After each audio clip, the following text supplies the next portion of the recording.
কলকাতার মধ্যে ভালো অ্যাম্বিয়েন্স দেওয়া ক্যাফের খোঁজ করছো, যেখানে খাওয়া দাওয়াটাও খুব ভালো হবে? এই ভিডিওটা তাহলে তোমাদের জন্য। ভিডিওটা শেষ পর্যন্ত দেখো, তোমাদের কাজে লাগবে। Hi everyone, this is Shilpa, welcome to my আন্দার ভিডিও। আজকে বেরিয়ে পড়েছি আমি আমার বান্ধবী অমৃতার সাথে আউটিংয়ে। তো আজ যাচ্ছি একটা ক্যাফের উদ্দেশ্যে। বলছি তোমাদের, ওয়েট করো। এক টুকরো গ্রিসের সন্ধান দেবো আজ কলকাতাতে তোমাদের, যেখান থেকে তুমি ভিক্টোরিয়ার সাথে সাথে দ্য 42 এবং এত সুন্দর একটা গ্রিসের অ্যাম্বিয়েন্স পাবে। প্রতিটা কোনায় তুমি পাবে সৌন্দর্য, আর প্রতিটা কোনায় তোমার ফটো ক্লিক করতে পারবে। এখানে অ্যাম্বিয়েন্সটা যতটাই দারুণ, খাওয়া দাওয়াটাও বেশ ভালো ছিল। এত সুন্দর একটা অ্যাস্থেটিক ক্যাফের প্রতিটা কোনা ছিল ফটোজেনিক, ইনস্টাগ্রামেবল। প্রতিটা কোনায় তুমি ফটো তুলতে পারবে, দারুণ দারুণ তোমার ফটো আসবে, সাথে এত সুন্দর খাবার দাবার। আমি তো গেছিলাম আমার বান্ধবীর সাথে। তোমরা যদি তোমাদের প্রিয় মানুষটার সাথে ঘুরে আসতে চাও, তোমরা এই রোমানিয়াতে ঘুরে আসতে পারো। ক্যাফের নামটা হচ্ছে রোমানিয়া, যেটা তোমরা এক্সাইড মোড় থেকে কিছুটা 7 to 10 মিনিটস হাঁটা পথে পেয়ে যাবে। এটা ছিল প্ল্যাটিনাম মলের 7th ফ্লোরে এই ক্যাফেটা, যেটা রুপটপও ছিল। দেখো কতটা ভালো অ্যাম্বিয়েন্স, আর এখানে খাওয়া দাওয়াগুলোও খুব ভালো ছিল। আমরা দুটো মকটেলস নিয়েছিলাম, দুজনের ফেভারিট মকটেলসগুলো ভীষণই ভালো ছিল। আর হার্বস গার্লিক চিকেন নিয়েছিলাম, ওটা মোটামুটি ছিল। আর বাকি নিয়েছিলাম পাস্তা।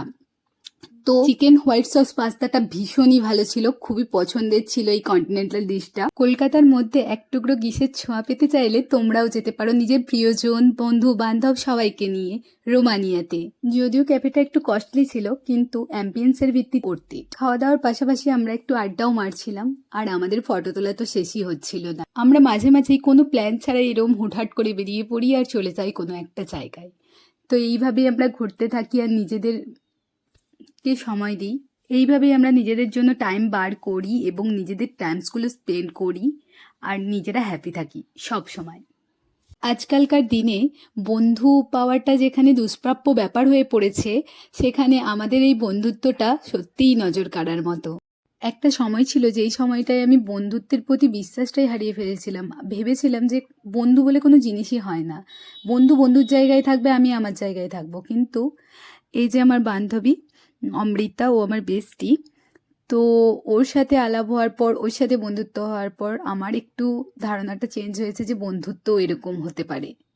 যাকে আমি আমার সব কথা শেয়ার করতে পারি, সে আমাকে তার সব কথা শেয়ার করতে পারে।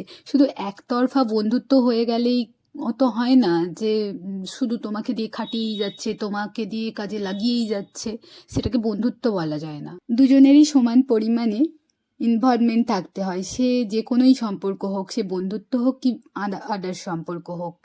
এরকম নতুন নতুন ক্যাফে রেস্টুরেন্টের খোঁজ পেতে তোমরা আমার চ্যানেলটা সাবস্ক্রাইব করতে পারো এবং পাশে থাকা বেল আইকনটা ক্লিক করে দিতে পারো অল নোটিফিকেশান অন করার জন্য। লাইক, কমেন্ট এবং শেয়ার করতে ভুলো না কিন্তু।